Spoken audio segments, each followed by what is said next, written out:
নমস্কার, আমি নারায়ণচন্দ্র বসাক, বাংলা বিষয়ের একজন শিক্ষক। গতকাল পর্যন্ত সমাস করেছি। গতকালকে বলে দিয়েছিলাম যে আমি আজকে বাচ্য করব। আপনারা বোর্ডের দিকে তাকালে দেখতে পাবেন যে বাচ্য লেখা আছে। বাচ্যকে আমরা জানি যে চার ভাগে ভাগ করা যায়: কর্তৃবাচ্য, কর্মবাচ্য, ভাববাচ্য আর কর্ম কর্তৃবাচ্য। তাহলে প্রথমে যেটা আলোচনা করতে হবে কর্তৃবাচ্য। এবার কর্তৃবাচ্য আলোচনা করার আগে যে কথা আমাকে লিখতে হবে, জানতে হবে, সেটা হচ্ছে বাচ্য।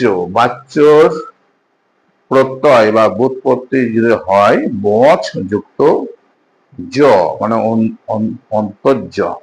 তাহলে বচ যুক্ত জ, এটা আপনারা দেখতে পাচ্ছেন বাচ্য। এর যে অর্থ কথ্য, কথনীয়, অবিধেয়, বলার যোগ্য। এরকম পরীক্ষা থাকতে পারে, তাই আমি লিখে দিয়েছি কথ্য, অকথনীয়, অবিধেয়, বলার যোগ্য। ব্যুৎপত্তিগত ভাবে অর্থ হচ্ছে বাক্যের বাচন ভঙ্গিগত রূপভেদ। বাক্যের বাচন ভঙ্গিগত রূপভেদ। এবার অনেকেই দেখেছি বাচ্য করতে গিয়ে সমস্যা পড়ে। আমি আজকে এমন ভাবে পড়াবো যে বাচ্য ব্যাপারটা অত কঠিন নয়, একটু ভাবতে হবে। তাহলে আমি আজকে প্রথম যে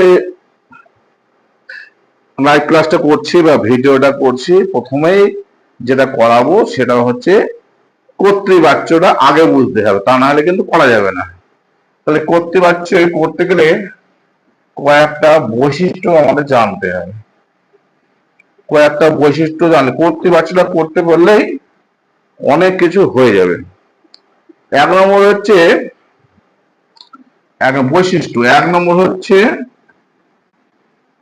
যারা দেখছেন বা দেখবেন তাদের উদ্দেশ্যে বলছি, এগুলো জানতেই হবে। কর্তার প্রাধান্য, কর্তৃবাচ্যের কর্তার প্রাধান্য থাকে। 2 নম্বর হচ্ছে কর্তার